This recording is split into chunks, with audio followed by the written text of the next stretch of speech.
The grand chamber floated in the void between stars. Inside, representatives from 12 ancient civilizations sat in their designated positions. The Galactic Council had not called an emergency session like this in over 10,000 years. Today was different. Today they would vote on something that would change the galaxy forever. The chamber fell silent as the council leader raised one of his 6 arms. His species had ruled the stars for longer than humans had existed. When he spoke, his voice carried the weight of ages. The matter before us is simple. Humanity must be removed from the galactic community. Permanently. Around the circular table, heads nodded. Some had tentacles. Others had crystalline forms that pulsed with inner light. But all agreed. For the first time in recorded history, every single member race stood united on one decision. Earth had to go. The charges were read aloud. Cultural contamination. Aggressive expansion beyond approved boundaries. Violation of the protocol of measured growth. Refusal to accept their place in the established order. The list went on and on. One delegate stood up. Her species resembled tall, elegant birds with scales instead of feathers. She had voted against humanity, but she felt compelled to speak. I must note for the record that humans have been part of our community for only 15 years. Is it not premature to take such drastic action? The council leader's eyes focused on her. 15 years. In that brief time, they have caused more disruption than any species in 5,000 years. They question everything. They refuse to follow protocols that have maintained galactic peace for millennia. Worse, they spread these dangerous ideas to other species. 3 client races have already demanded independence after exposure to human philosophy. This cannot continue. The vote was called. It was unanimous. The combined military forces of the Galactic Council would assemble and move against Earth. Humanity would be given one chance to surrender. If they refused, their world would be sterilized. It was a harsh sentence, but the Council believed it was necessary. One problematic species was not worth risking the stability of the entire galaxy. Far from the Council chamber, Captain Hyon stood on the bridge of the Earth defense ship Indomitable. She was studying routine patrol reports when her communications officer suddenly stood up. "Captain, we are receiving an emergency transmission. It is encrypted with the highest security protocols." Hyon felt her stomach tighten. Those protocols were only used for one thing: war. "Put it through to my ready room. Private channel." She walked quickly off the bridge and sealed the door behind her. The small screen on her desk flickered to life. Ambassador Minji's face appeared, but she looked nothing like her usual calm self. Her eyes were wide with fear. "Hyun, listen carefully. I do not have much time. The Council just voted. They are coming for Earth. All 12 member fleets. They will issue a surrender demand, and if we refuse, they will destroy our homeworld." Hyun sat down heavily. "How long do we have?" 48 hours before their armada reaches human space. Maybe less. They are not being subtle about this. They want us to know what is coming. They think overwhelming force will make us surrender without a fight. Will it work? Minji smiled, but it was not a happy expression. "What do you think?" Hyun shook her head. "We did not claw our way up from caves and survive every disaster our planet could throw at us, just to roll over when aliens tell us to." "But Minji, the numbers, 12 fleets. How can we possibly stand against that?" "I do not know. But I know Admiral Taeyang will have a plan. Get back to Earth orbit as fast as you can. Every ship will be needed." The transmission ended. Hyun sat in silence for a moment, then activated the ship-wide intercom. "All hands, battle stations. Set course for Earth, maximum speed. This is not a drill." On Earth, in the underground military command center beneath the Pacific Ocean, Admiral Taeyang was already gathering his senior staff. The room was designed to survive a direct nuclear strike. Soon it might need to survive something far worse. The holographic display in the center of the room showed the latest intelligence data. Red icons represented alien ships. There were so many red icons that they almost looked like a solid cloud. 3,000 warships, said Colonel Yuna, the intelligence chief. Every major civilization is contributing. The Keltheran Empire is sending their entire third fleet. The crystalline hegemony is deploying siege platforms. Even the normally peaceful traders are sending combat vessels. General Daehyun, who commanded the ground forces, studied the display. "They really want us gone. Can you blame them?" Taeyang said quietly. "We have been in space for barely 15 years, and we have already turned their comfortable little galaxy upside down. We ask questions they do not want asked. We ignore rules they consider sacred. We treat their client species as equals instead of inferiors. From their perspective, we are a disease that needs to be eliminated before it spreads. So what do we do? Asked Major Dongyun, the tactical operations officer. Taeyang looked around the room at the faces of men and women who had dedicated their lives to protecting Earth. We do what humans have always done when someone tries to destroy us. We fight back, and we make them regret ever hearing the name Earth. Sir, with respect, the odds are impossible. Even if every human ship performed perfectly, even if we had no losses, the numbers do not work in our favor. You are absolutely right, Major. The odds are impossible. Good thing humanity has never particularly cared about odds. Taeyang activated a different display. For the past 10 years, while we have been smiling and nodding at council meetings, we have also been studying every alien race. Their tactics, their technology, their psychology. We know how they think. We know how they fight. And most importantly, we know their greatest weakness. What weakness is that, sir? They have not fought a real war in over 1,000 years. Everything is ritual, protocol, established doctrine. They fight by the book because the book has always worked. Taeyang smiled. We are going to throw that book into a black hole. The staff began working immediately. Plans were reviewed. Assets were repositioned. Messages were sent to every human ship, station, and colony. The word spread quickly. The aliens were coming. Earth would not surrender. In the Martian shipyards, engineer Sunho received the alert while he was working on a new communications system. He had been trying to crack alien encryption for months with limited success. Now he had 48 hours to finish the job. He rolled up his sleeves and got to work.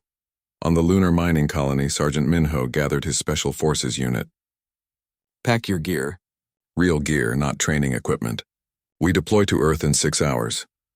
Across human space, from the inner planets to the distant research stations, the message was the same. Battle was coming. Humanity would face it together. Lieutenant Yunji stood at her post on the Mars defense platform, watching the stars. Somewhere out there, an armada was heading their way, ships that had conquered dozens of worlds, weapons that could turn planets to glass, an alliance that had never been defeated. She checked her fighter was fueled and armed. She ran through pre-flight checks one more time. When the enemy arrived, they would expect humanity to be afraid. They would expect surrender or chaos. They were going to be very surprised. The 48-hour countdown had begun. The universe was united in its purpose to crush Earth. But the universe had made one critical mistake. It had given humanity time to prepare, and humans were very good at preparation when their survival was at stake. The alien armada emerged from faster-than-light travel at the edge of Earth's solar system. 3,000 warships arranged themselves in perfect geometric formations. Each vessel gleamed with the pride of civilizations that had ruled the stars for millennia. The formations were textbook perfect, exactly as military academies across the galaxy had taught for generations. On the bridge of the flagship Eternal Dominion, Fleet Commander Vorath observed the small blue planet on his main screen.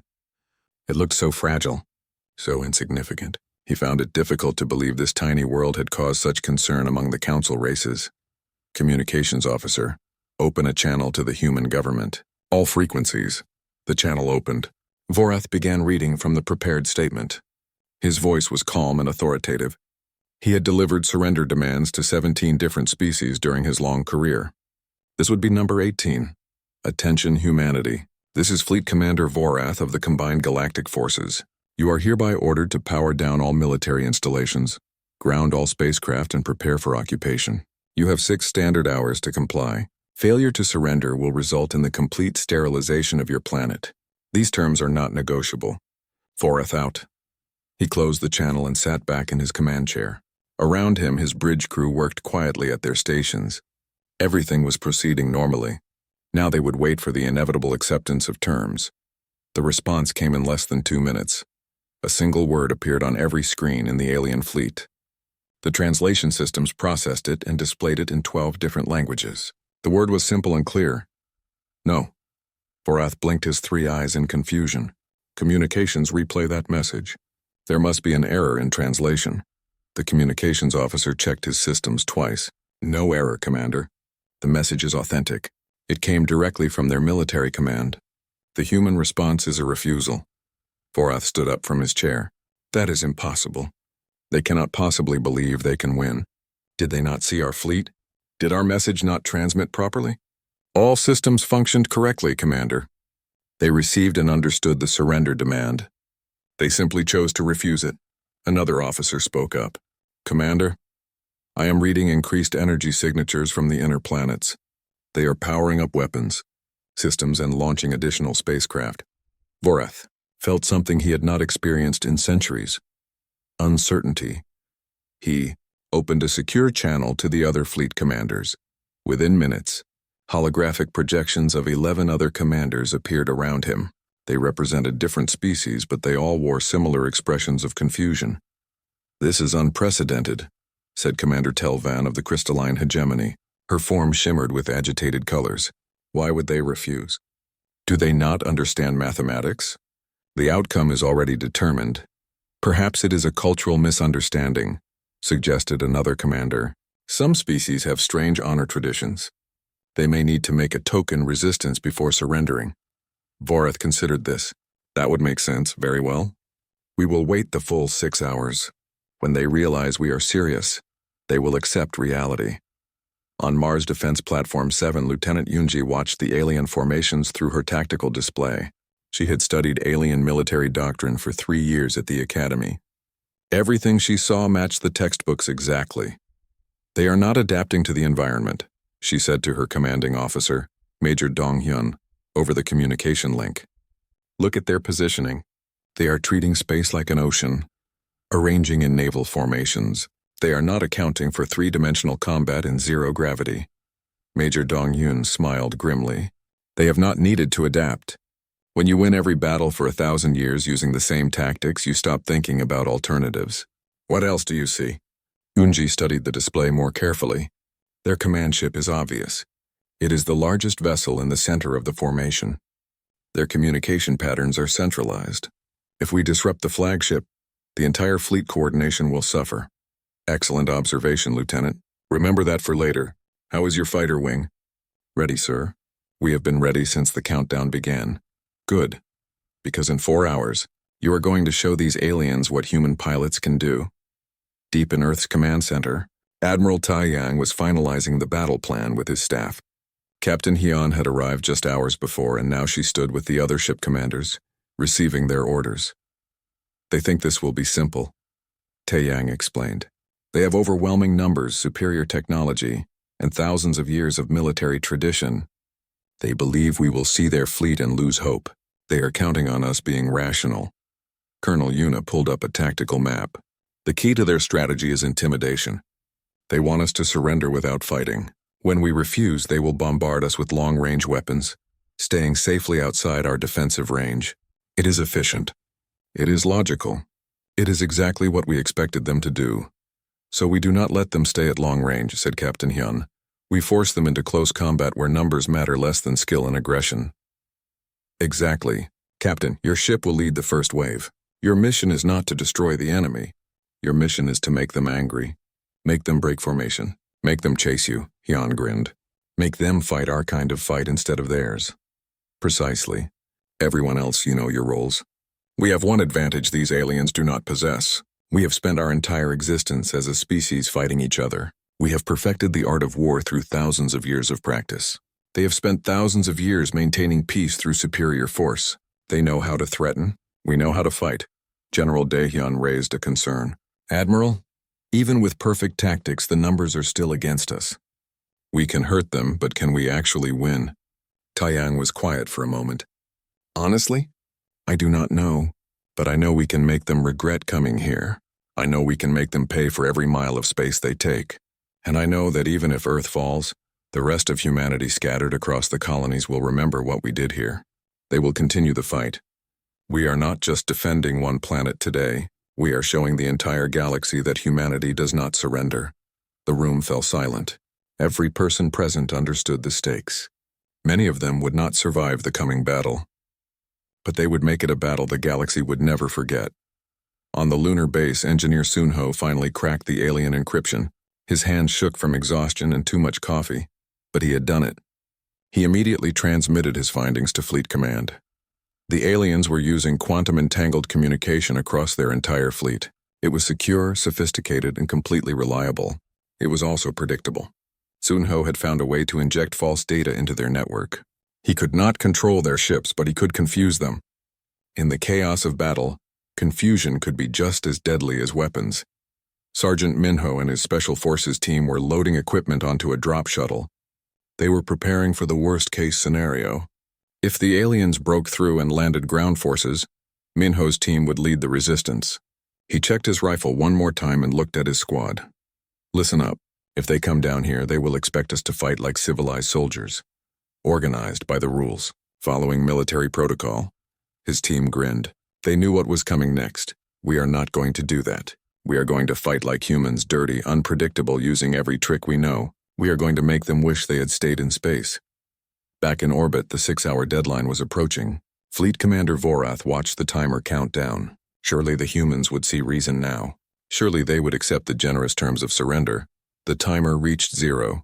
Vorath waited for the transmission accepting surrender. Instead, his sensors officer shouted an alarm. Commander, multiple human vessels launching from the inner planets. They are moving at maximum acceleration directly toward our position. How many ships? 217, Commander. They are much smaller than our vessels. Vorath could not believe what he was hearing. They are attacking? With 200 ships against 3,000. On the bridge of the Indomitable, Captain Hyun gave the order her crew had been waiting for. All ships attack speed. Show these aliens how humans fight. The battle for Earth had begun. The human fleet accelerated toward the alien armada at speeds that made the alien sensors question their accuracy. The small ships were pushing their engines far beyond what the aliens considered safe operational limits. To Fleet Commander Vorath, it looked like a desperate suicide charge. Weapons range in 40 seconds, reported his tactical officer. Should we open fire? Vorath nodded. All ships fire at will. Target the lead vessels. Make this quick and merciful. Thousands of energy beams lanced out from the alien fleet. The weapons were precise, powerful, and calibrated for maximum efficiency. They were designed to disable ships with minimal damage, allowing for honorable surrender. The human ships scattered. Not in a panic. Not in confusion. They broke formation with practiced precision, each vessel moving in a different direction. The alien weapons fire hit empty space where the human ships had been moments before. What are they doing? Vorath demanded. That formation break violates every principle of fleet cohesion. His tactical officer was frantically updating his screens. Commander, they are not following any recognized combat pattern. Each ship appears to be operating independently. That is insane. Without coordinated fleet movement, they cannot possibly maintain tactical effectiveness. But the tactical officer was not so sure anymore. The human ships were weaving through space in patterns that seemed random, but were clearly practiced. They were making themselves nearly impossible targets while closing the distance rapidly. Captain Hyun grinned as alien fire streaked past her ship. Weapons, prepare kinetic rounds. Navigation, bring us in close. Really close. Her weapons officer looked uncertain. Captain, kinetic weapons? Against energy shields? That is ancient technology, which is exactly why they will not see it coming. Fire on my mark. The Indomitable screamed past an alien cruiser at point-blank range. At that moment, Hyun gave the command. Fire. Solid tungsten rods launched from magnetic accelerators slammed into the alien ship's shields at relativistic speeds. The shields were designed to dissipate energy weapons. They were not designed for physical projectiles traveling at a significant fraction of light speed. The rods punched through the shields and tore into the hull. The alien cruiser shuddered and began venting atmosphere. Across the battlefield, other human ships were employing similar tactics. What they lacked in advanced technology, they made up for with creativity and aggression. One human destroyer released a cloud of ball bearings in the path of an alien formation. At orbital velocities, even small objects became devastating weapons. Lieutenant Yoonji launched from the Mars platform with her fighter wing. 40 small craft against an armada. The odds should have been laughable. But Yoonji had trained for exactly this scenario. All fighters execute pattern Delta, make them chase you into the minefield. Her fighter dove toward the alien fleet, firing short bursts from her guns. The shots did no real damage, but they got the aliens' attention. A wing of alien interceptors broke formation to pursue. Yunji led them on a winding path through a section of space that looked empty. It was not empty. Major Dongyan had seeded it with electromagnetic pulse mines 3 hours earlier. The mines were invisible to most sensors, hidden in the background radiation of space. The alien fighters followed Yunji into the trap. The mines detonated in a cascade of electromagnetic energy. The alien ships lost power, their sophisticated systems overwhelmed by the pulse. They drifted helplessly as Yunji's wings circled back and finished them off. On Earth, Engineer Sunho activated his cyber warfare package. The virus he had created was not elegant. It was not sophisticated. It was a brute force attack that tried every possible combination at speeds the aliens had not thought possible. Their security systems were designed to detect clever intrusions. They were not designed for something that simply hammered at every door simultaneously. The virus found its way into the alien communication network. Suddenly, alien ships were receiving contradictory orders. Fleet coordination began to break down. "Commander, we are receiving multiple priority signals," reported Vorath's communications officer. "Ships are requesting clarification of orders. Some say they received commands to fall back. Others say they received orders to advance." Vorath felt ice forming in his heart. "That is impossible. I gave no such orders. Someone has infiltrated our communications. How? Our systems are unhackable. They use quantum encryption. Apparently, the humans did not read that part of the manual." Fleet Commander Vorath was beginning to realize he had made a terrible mistake. The humans were not fighting a conventional battle. They were not following any rules. Every assumption his people had made about proper warfare was being violated, and it was working. Captain Hyun's ship took a hit to the port side. The shields held, but just barely. "Damage report!" "Hull breach on deck 3. Sealing now. Shields at 40%. Good enough. Helm, take us into that cluster of enemy ships. Weapons, prepare nuclear package 7. Her first officer looked shocked. "Captain, nuclear weapons in space combat? That is considered barbaric by galactic standards, I know. That is why they will not expect it." Hyun smiled coldly. "Launch when ready." The missile streaked out from the Indomitable. The aliens saw it coming and moved to intercept with point defense weapons. They shot it down easily. Then it detonated.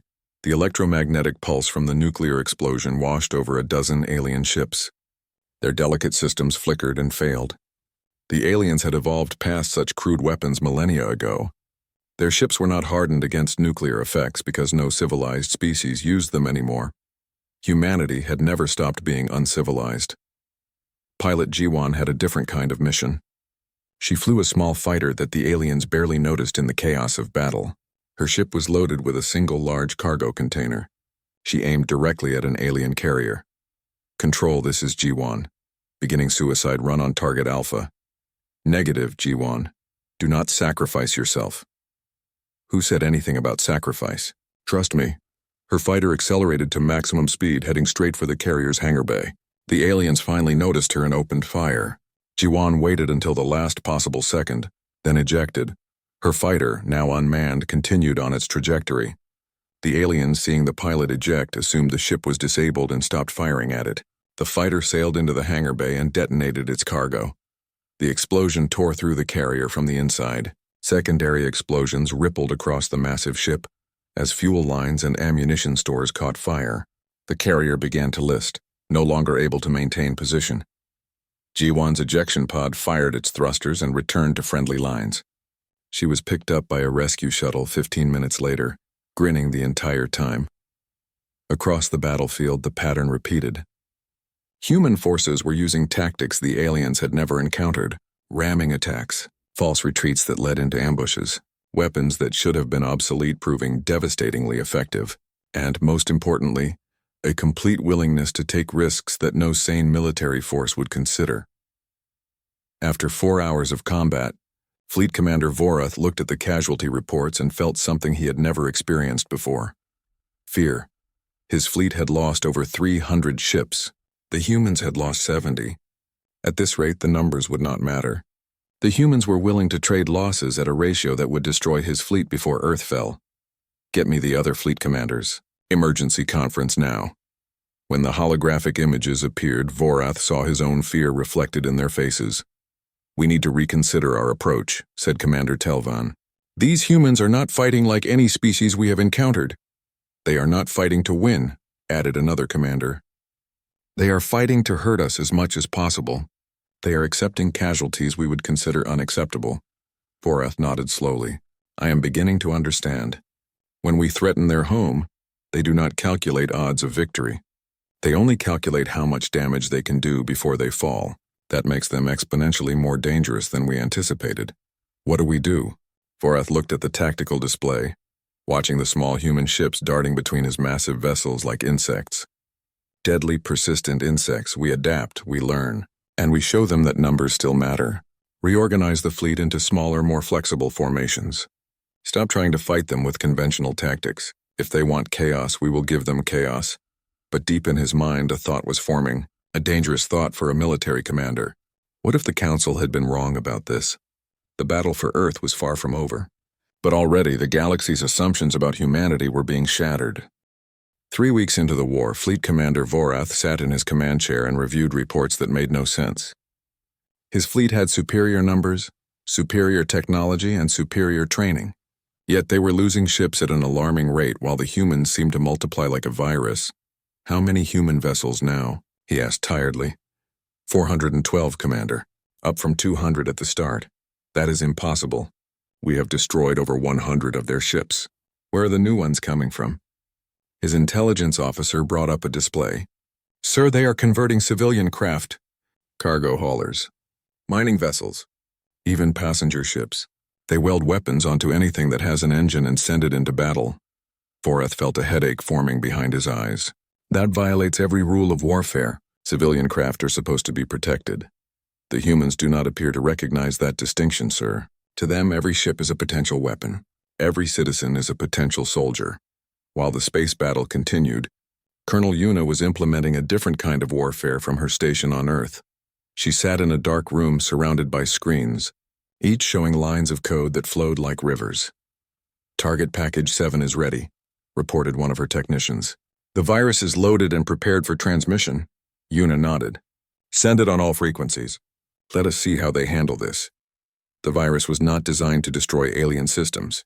It was designed to confuse them. Engineer Sunho had created something that exploited a fundamental difference between human and alien thinking.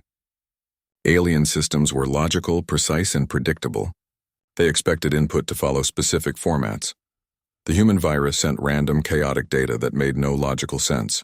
Alien computers tried to process it and found themselves caught in loops trying to make sense of nonsense. Systems slowed down. Some crashed entirely. Others simply became unreliable. More importantly, the virus carried something else. Music, stories, art, human culture packaged in a form that alien communication systems automatically distributed to every ship in the fleet. On an alien destroyer, a young crew member named Kelthix was trying to repair a damaged console when his screen suddenly displayed something strange. Moving images with sound. It showed humans doing something that looked like coordinated movement, but served no military purpose. What is this? He asked his supervisor. The supervisor looked at the screen and his face changed color in disgust. Human cultural contamination. Deleted immediately. But Kelthix had already watched for 30 seconds. The humans were dancing, moving to rhythmic sounds that somehow made him want to move too, and they looked happy. Not efficient, not productive. Just happy he deleted the file as ordered. But the memory stayed with him. Across the alien fleet, similar scenes were playing out. Young crew members were being exposed to human ideas. Questions were being asked. Why were they really fighting? What had Earth actually done to threaten them? The official answers suddenly seemed less certain. Ambassador Minji had not been sitting idle during the war. She had been in protective custody, supposedly for her own safety.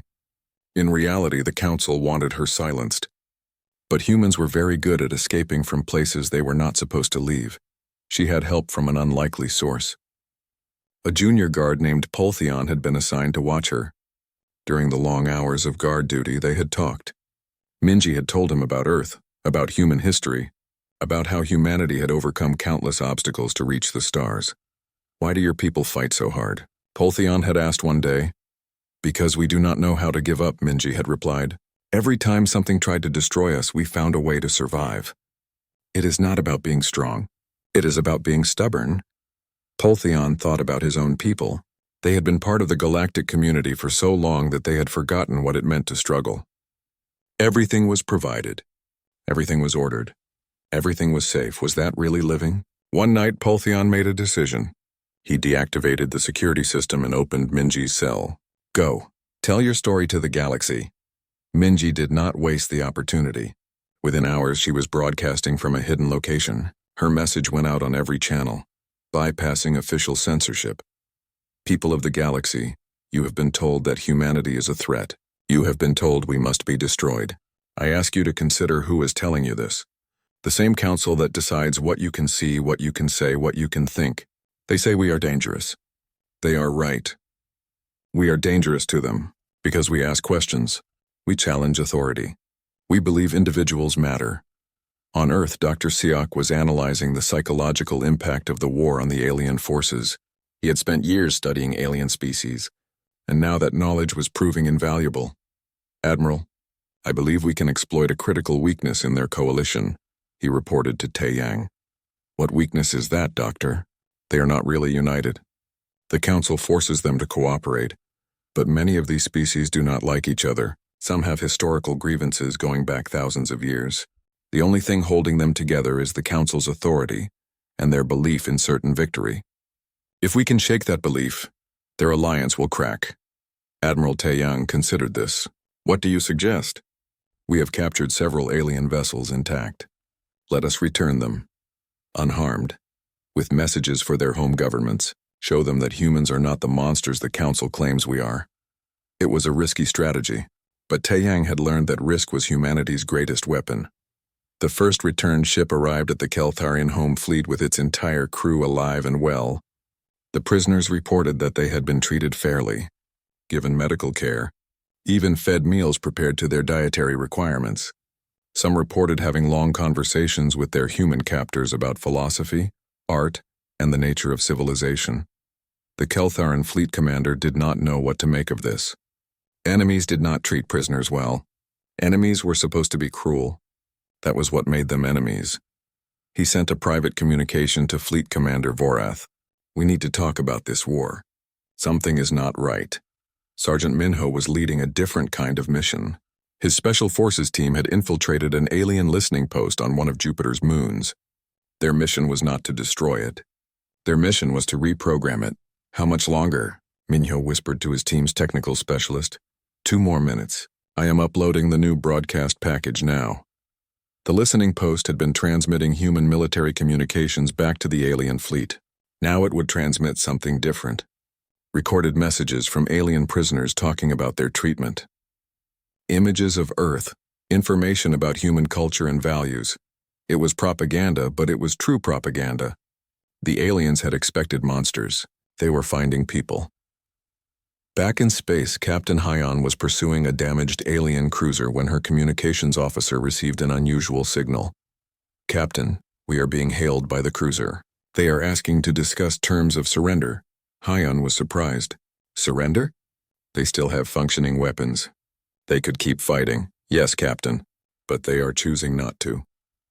They say they have been reviewing human cultural materials and wish to discuss peaceful resolution. It was the first voluntary alien surrender of the war. It would not be the last. Colonel Yuna compiled the data from 3 weeks of unconventional warfare. The results were striking. The alien fleet was still larger than the human forces, but morale was collapsing. Desertion rates were climbing. Some ships had simply stopped fighting and jumped away to neutral space. The virus had done its job, not by destroying alien systems, but by introducing doubt. By asking questions the Council did not want asked. By showing that humans were not threats to be eliminated, but people worth understanding. Fleet Commander Vorath received reports of another defection. Then another. His perfect armada was falling apart, not through defeat in battle, but through erosion of purpose. He opened a channel to the Galactic Council. When the Council leader appeared, Vorath spoke carefully. I need to report that the human situation is more complex than initially assessed.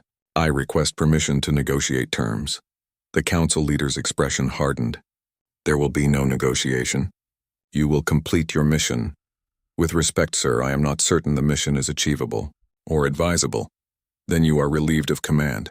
We will send someone who understands duty. The channel closed. Vorath sat in silence. For the first time in his long career, he questioned whether he was serving the right cause. The war continued. But something fundamental had shifted. The galaxy was watching, and what they saw was not what the Council wanted them to see. Week 5 of the war brought a development that shocked both sides. The planet Kelmar, a client world under Council protection for 3 centuries, declared independence. They cited human philosophy as their inspiration. The Galactic Council was facing something they had never experienced before: rebellion. Admiral Tai Yang received the news with mixed feelings. This is what we hoped for, but it complicates everything. The Council will have to divert forces to deal with the rebellion. Colonel Yuna pulled up a star map showing the spreading unrest. Admiral, we are receiving reports of protests on 6 more worlds. The Council's authority is crumbling faster than we projected. Good. That means it is time for Phase 2. We stop playing defense and take the fight to them. Captain Hyon stood before her assembled crew in the ship's main hangar. Around her were the captains and commanders of what remained of Earth's defense fleet. They had lost many ships, but they had gained something more valuable: confidence. We have spent 5 weeks proving we cannot be easily defeated, Hyon began. Now we prove we can win. Admiral Taeyang has authorized Operation Broken Chain. We are going on the offensive, the assembled officers murmured in surprise. Offensive operations seemed impossible given their numbers. Hyon smiled. I know what you are thinking. We are still outnumbered, but numbers only matter if you use conventional tactics. We are not going to attack their fleets. We are going to liberate their slaves. She pulled up a holographic display showing a star system 40 light years away. This is the Valar system. Population 3 billion. They have been under Council control for 500 years. According to our intelligence, they have been requesting independence for decades. The Council always refuses. What is our mission? Asked one of the captains. We jump in, eliminate the Council garrison, and arm the local population. Then we teach them what we know about asymmetric warfare. We turn every subjugated world into a problem the Council cannot solve. Major Dongyun had concerns. Captain, if we spread our forces too thin, we risk losing Earth's defenses. Earth can defend itself now. We proved that. What we need is to ensure that even if Earth falls, humanity's ideas survive. We need allies. Real allies who choose to stand with us, not subjects forced to obey. The mission was approved. Within 12 hours, a strike force of 30 human ships jumped to the Valar system. The Valar people had lived under Council rule for so long that they had forgotten what freedom looked like. Their planet was peaceful, orderly, and completely controlled. They worked jobs assigned by the Council. They lived in housing provided by the Council. They thought thoughts approved by the Council. When the human fleet arrived, the Council garrison moved to intercept. It was a small force, only 20 ships. The Council had never needed a large garrison before. No one had ever challenged their authority here. Captain Hyon's forces destroyed the garrison in less than an hour. Then she did something the Valar people could not comprehend. She opened communications with their planetary government. People of Valar, we are humans from Earth. We are here to offer you a choice. You can continue under Council rule or you can be free. The decision is yours. The Valar planetary leader, an elderly female named Silthar, appeared on the screen. Her expression was one of complete confusion. I do not understand. You destroyed our garrison. Does that not mean you will occupy us? No, we did not come to conquer. We came to liberate. If you want independence, we will help you defend it. If you want to remain under Council control, we will leave. It is your choice. Silthar was silent for a long moment. No one has ever given us a choice before. Then it is time you had one. The Valar people chose freedom. Within days, human advisors were on the planet teaching them how to defend themselves.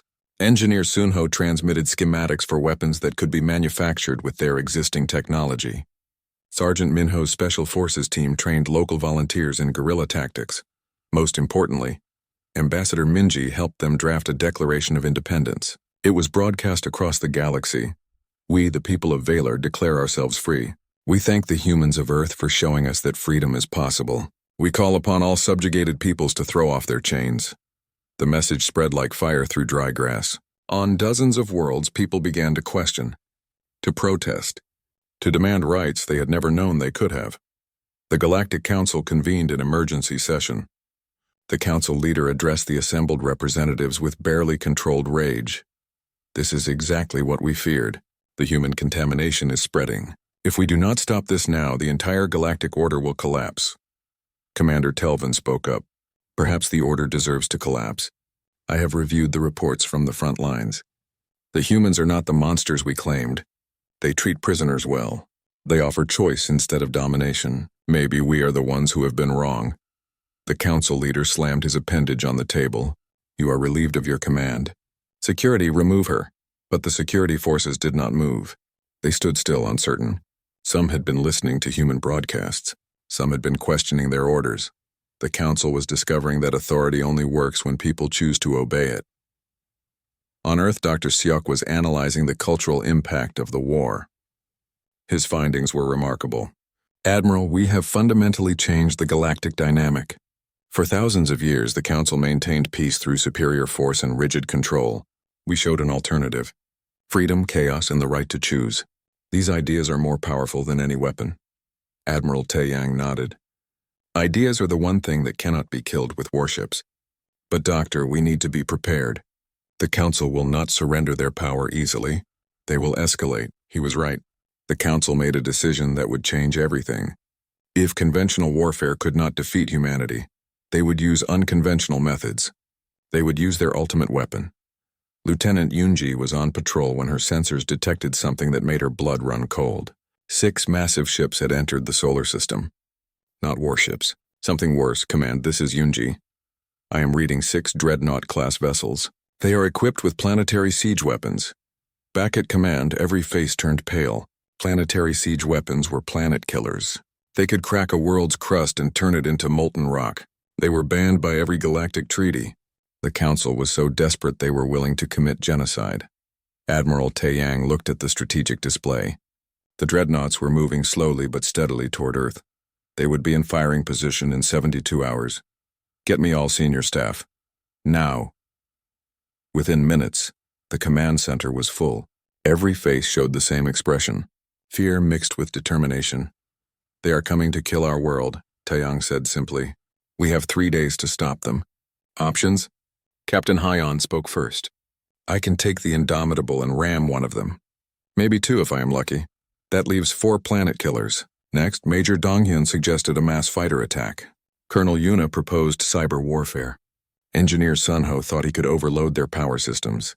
Each idea was considered and found insufficient. Then Sergeant Minho spoke up. Admiral, we have been fighting this war wrong. Everyone turned to look at him. He was just a sergeant speaking to the highest ranks of military command. But Taeyang had learned to listen to good ideas regardless of rank. Explain. We have been trying to destroy their ships, but those dreadnoughts are probably too well defended for that. What if we do not destroy them? What if we take them? The room erupted in debate. Take a dreadnought? It was impossible. They were massive vessels with crews of thousands, protected by the best security in the galaxy. Taeyang raised his hand for silence. Sergeant, do you have a plan? Minho stepped forward. A dreadnought needs a crew. We know from captured personnel that most alien species do not enjoy serving on these ships. The siege weapons make them uncomfortable. What if we could convince the crews to mutiny? Dr. Siok's eyes widened. A psychological operation. We would need to infiltrate their communications, spread doubt, and provide a clear alternative to following orders. Engineer Sunho nodded enthusiastically. I can hack their internal systems if someone can get me physical access to just one ship. Everyone looked at Sergeant Minho. He grinned. My team can do it. We will need captured alien equipment, forged credentials, and probably some luck. But we can get aboard. Admiral Taeyang made a decision. Do it, we have 72 hours. If this fails, Earth dies. No pressure, Minho saluted. Sir, humans work best under pressure. It is kind of our thing. As the meeting broke up and people rushed to their assignments, Ambassador Minji sent one more broadcast to the galaxy. Her message was simple. The Council has decided to destroy Earth rather than accept change. In 72 hours, they will attempt to murder 5 billion people. This is what they do when you question their authority. Remember this, and ask yourself if this is the galaxy you want to live in. The countdown had begun. Earth had 3 days to pull off the impossible. Again. Sergeant Minho stood in the equipment bay reviewing the gear his team would carry. They had 60 hours before the dreadnoughts reached firing position. 60 hours to infiltrate the most secure ships in the galaxy, turn the crews against their commanders, and prevent the destruction of Earth. "This is insane," said Private Junho, checking his weapon for the third time. "We are 12 people trying to take over a ship with a crew of 3,000. 13 people, corrected Minho. Dr. Seok is coming with us. We need his expertise on alien psychology." Dr. Seok entered the bay carrying a small case. He looked nervous but determined. "I have prepared psychological profiles for every major species serving on these dreadnoughts. I know what motivates them, what they fear, and what they value. We can use that." Engineer Sunho arrived next with a data chip. This contains the virus package. Once you access their main computer core, plug this in. It will take 30 seconds to upload. After that, I can control their communications from here. Captain Hyon brought the final piece of the puzzle. A captured alien shuttle and full sets of forged credentials. You will be posing as a maintenance crew responding to a false repair order. The credentials should get you aboard. After that, you are on your own. Minho looked at his team. They were all volunteers.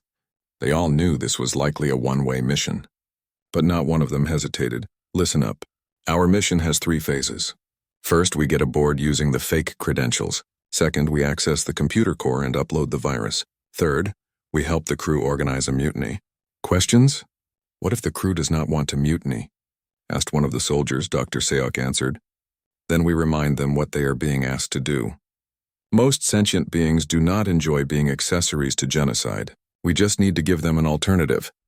The shuttle launched 2 hours later. Inside, Minho's team wore captured alien uniforms that had been carefully modified to fit human bodies. They looked ridiculous, but the disguises only needed to work from a distance. The lead dreadnought loomed ahead, a massive construct of metal and menace. Its siege weapon was visible as a huge cannon running the length of the ship. That single weapon could destroy a planet, and there were 5 more ships just like it, approaching dreadnought absolute authority. Minho transmitted in carefully practiced alien speech. "We are maintenance crew responding to repair order 774. There was a pause. Minho held his breath. If their forged credentials did not work, they would be vaporized in seconds. "Confirmed. Proceed to Hangar Bay 3. Make your repairs quickly. We have a schedule to maintain." The shuttle landed in the hangar. Minho's team emerged carrying tool cases that actually contained weapons and equipment. They walked with confidence like they belonged there. It was a lesson humanity had learned long ago. Act like you are supposed to be somewhere, and most people will not question it. They made it through 2 security checkpoints using their forged credentials. But at the 3rd checkpoint, a guard looked at them more carefully. "You are not Keltheran maintenance crew. Your proportions are wrong." Minho made a split-second decision. "You are correct. We are humans. We are here to save your life." The guard's weapon came up. But before he could fire, Dr. Suk stepped forward. "Please, just listen for 30 seconds. Your commanders are going to destroy an inhabited planet. 5 billion people will die. Are you comfortable with that?" The guard hesitated. That hesitation was all Minho needed. "You do not want to be part of genocide. I can see it in your eyes. Help us stop this and you can go home with honor instead of shame." The guard looked at them for a long moment, then slowly lowered his weapon. "The computer core is 3 levels down. I will show you." They had their first convert. On Earth, Engineer Sunho monitored the mission from his console. He could not communicate directly with Minho's team without risking detection, but he tracked their progress through the dreadnought's internal sensors. "They are in," he reported to Admiral Taeyang. "Now we wait." Lieutenant Yunji was leading a fighter wing on standby. If the mission failed, she and 200 other pilots would attempt a desperate attack on the dreadnoughts. It would not work. The dreadnoughts were too well defended, but they would try anyway. All fighters maintain ready status. If we get the signal, we go in fast and we go in hard. Inside the dreadnought, Minho's team reached the computer core. It was a massive room filled with quantum processors that hummed with power. 2 technicians were working at consoles. Dr. Seok approached them calmly. "Excuse me, we need to access the core for an urgent system update." The technicians looked confused. "We received no notice of an update. It is a security patch. Very urgent. It will only take a moment." While Dr. Seok kept the technicians distracted with technical questions, Private Junho moved to the main access port. He inserted Sunho's data chip and watched the progress bar crawl forward. 20%. 30%. One of the technicians was getting suspicious. 50%. The technician moved toward an alarm panel. Minho stepped in his path. Do not do that, please. We are not here to hurt anyone. You are infiltrators. I have to sound the alarm. 70%. Dr. Siak tried a different approach. Do you know what this ship is about to do? Do you know what weapon you are serving? The technician paused. I follow orders. That is not my concern. When they write the history of this day, your name will be in it. Do you want to be remembered as someone who helped commit genocide, or someone who prevented it? 90%. The second technician spoke up. He is right, Kelvor. I did not sign up to kill billions of innocents. I thought we were here to maintain peace. 100%. Upload complete. Junho pulled out the data chip. Done. Sunho, you're up. Back on Earth, Engineer Sunho's console lit up with access to the Dreadnought systems. I am in. Accessing communications network now. He began broadcasting on all internal channels. Not orders, not threats, just information. Video footage of Earth, images of families, children playing, cities filled with life, and a simple message. This is what you have been ordered to destroy. 5 billion people who have never harmed you. People who have families just like yours. People who want to live just like you do. Your commanders say this is necessary. Ask yourself, is it? Throughout the Dreadnought, crew members stopped their work and watched the broadcasts. Some tried to ignore it.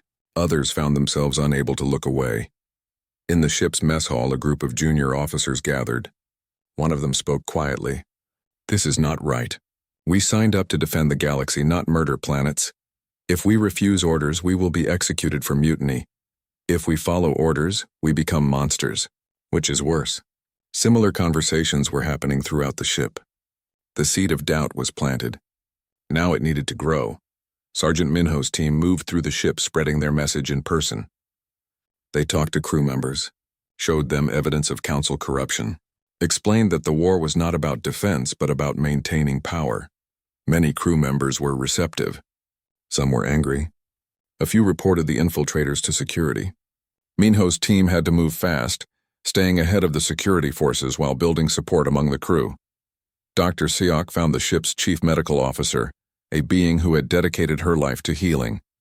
Doctor, may I ask you a question? What is your oath? To preserve life, correct? Of course. Then how can you serve on a ship designed to end all life on a planet? The doctor had no answer.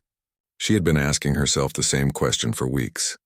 After 12 hours of spreading their message, Minho gathered with his team in a maintenance shaft. They were exhausted, hunted, and running out of time. But they had accomplished something remarkable. Nearly 40% of the crew was now questioning their orders. We need to force the issue, Minho said. We need something that will push the crew to make a choice. Private Junho had an idea. What if we access the weapon systems? Not to fire them, but to show the crew exactly what they are being asked to do. Make it real. Sunho heard this through his connection to the ship's systems. He immediately understood. He activated the targeting system and displayed it on every screen throughout the ship. The crew could now see Earth, targeted and ready to be destroyed.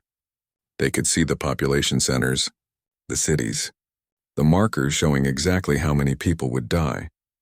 The ship's captain made an announcement. All crew, ignore the human propaganda. We have our orders. In 48 hours, we will fire on the target. Prepare yourselves. But his orders fell on increasingly deaf ears. The crew had seen too much, learned too much, doubted too much. In the engine room, a senior engineer named Vaktal made a decision. He shut down the main power systems. The Dreadnought's engines went dark. In the weapons bay, the gunnery chief refused to initialize the siege weapon. In the communications center, officers began broadcasting what was happening to the other 5 Dreadnoughts. The mutiny had begun. Not with violence, but with simple refusal. The crew would not follow orders to commit genocide. The captain of the Absolute Authority stared at his control panels in disbelief. Nothing worked. His crew had simply stopped obeying orders. In his 300 years of service, he had never seen anything like this. "Security, arrest the mutineers," he commanded. The security chief responded calmly. "Sir, with respect, I decline. I will not arrest crew members for refusing to commit mass murder." The captain felt his authority crumbling. "This is treason. The council will execute all of you. Sergeant Minho entered the bridge at that moment, flanked by crew members who had joined the mutiny. Captain, the council's authority ended the moment they ordered you to destroy a populated world. Your crew has chosen conscience over obedience. You should be proud of them. Who are you to lecture me on duty? I am nobody. Just a soldier trying to save his home. But your crew? They are the heroes here. They chose what was right over what was easy. Throughout the dreadnought, the story repeated. Officers who supported the genocide were locked in their quarters. Those who opposed it took control of critical systems. Within hours, the crew had peacefully seized the ship. Engineer Sunho monitored the communications between all 6 dreadnoughts. The mutiny was spreading. Crew members on the other ships saw what happened on the Absolute Authority and found courage to act. On the 2nd dreadnought, the entire engineering staff walked off their posts. The ship could not function without them. On the 3rd, the weapons officers disabled the siege cannon, making it impossible to fire. On the 4th, the medical staff declared the mission a violation of their healing oaths and organized a strike. The 5th and 6th dreadnoughts saw the pattern. Their crews followed suit. Admiral Taeyang watched the reports coming in with amazement. They did it. Minho's team actually did it. Colonel Yuna was already thinking ahead. Admiral, this changes everything. We have 6 planet-killer ships with willing crews. The Council's ultimate weapons are now on our side. No, Taeyang said firmly. Those weapons will never be on anyone's side. Send orders to the crews. Dismantle the siege weapons. Destroy them completely. The galaxy does not need the ability to kill worlds. But Engineer Sunho had a better idea. Admiral, before we destroy them, let me do one thing. Let me broadcast their specifications and command codes to the entire galaxy. Let everyone see what the Council has been hiding. Let them see the weapons their leaders built in secret. Taeyang smiled. Do it. Within hours, every civilization in the galaxy knew the truth. The Galactic Council, which preached peace and stability, had constructed weapons capable of destroying planets. They had kept these weapons secret, using them as a hidden threat. The revelation shattered what remained of the Council's legitimacy. Ambassador Minji broadcast from her hidden location. The Council told you they existed to protect you. Now you see the truth. They existed to control you through fear. The weapons they built were not pointed at external threats. They were pointed at you, at anyone who dared question their authority. On the Council world, protests erupted. Species that had obeyed the Council for millennia demanded answers. Why were planet killers built? Who authorized them? How many other secrets were being kept? The Council leader tried to restore order. He appeared on broadcasts across the galaxy. These weapons were a necessary deterrent, a last resort against existential threats. But nobody believed him anymore. The humans had pulled back the curtain, and the galaxy did not like what it saw. Fleet Commander Vorath, who had been relieved of command weeks earlier, watched the chaos from his quarters. He felt vindicated. He had questioned the Council's orders and been punished for it. Now everyone could see he had been right to question. He opened a secure channel to Admiral Taeyang. Admiral, this is Vorath, former commander of the fleet sent to destroy you. I wish to discuss a ceasefire. Taeyang appeared on the screen. I am listening. My government has collapsed. The Council has lost all authority. My fleet is in chaos. Many ships have already withdrawn. Others are requesting permission to join the rebellion. I am tired of this war. Can we end it? What are you proposing? Peace, real peace, not Council-enforced submission. A new system where worlds govern themselves and cooperate by choice, not by force. Taeyang nodded slowly. Commander, I accept. But understand, Earth will never accept outside control again, and we will stand with any world that chooses freedom. I would not expect otherwise. The humans have taught us that freedom is worth fighting for. The ceasefire was declared within hours. The war that was supposed to destroy Earth had instead destroyed the old galactic order. 6 months passed. The galaxy looked very different now. The Galactic Council was dissolved. In its place, the Free Worlds Assembly was established. Every member world had an equal vote. Decisions required consensus, not dictates from ancient powers. It was messy, chaotic, and far from perfect.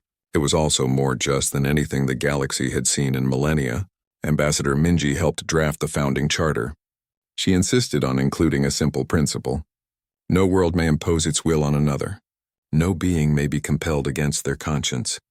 Freedom is the right of all sentient beings. 40 different species signed the charter. More joined every week. Captain Hyon was promoted to admiral and given command of the new peacekeeping fleet. It was composed of ships from many worlds, all volunteering to protect the new order. She stood on the bridge of her new flagship and marveled at the crew. Humans working alongside aliens who had been enemies months before. "Admiral, we are receiving a distress call from the Valar system," reported her communications officer. "Pirates are attacking the colony. All ships set course for Valar.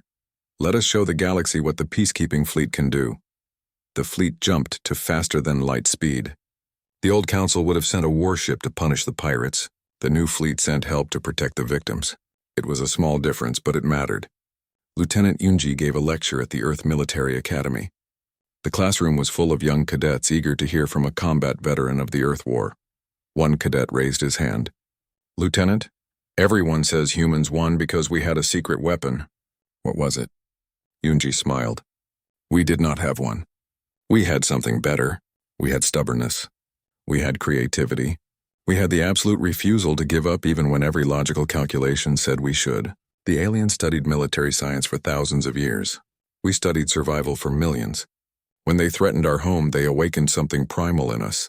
Another cadet asked, "But how did we beat ships that were more advanced?" "We did not try to beat them at their own game. We changed the rules. We fought dirty, unconventional, and unpredictable. We used weapons they considered obsolete. We employed tactics they considered dishonorable. We did not care about fighting fair. We cared about winning. So we won through superior tactics? No, we won because we refused to lose. Every human who fought in that war knew that surrender meant the end of everything we valued. So we fought like cornered animals, and the galaxy learned that cornered animals are the most dangerous creatures in the universe." Dr. Siak published a paper on the psychological impact of the war. His conclusion surprised many but was obvious to those who understood humanity.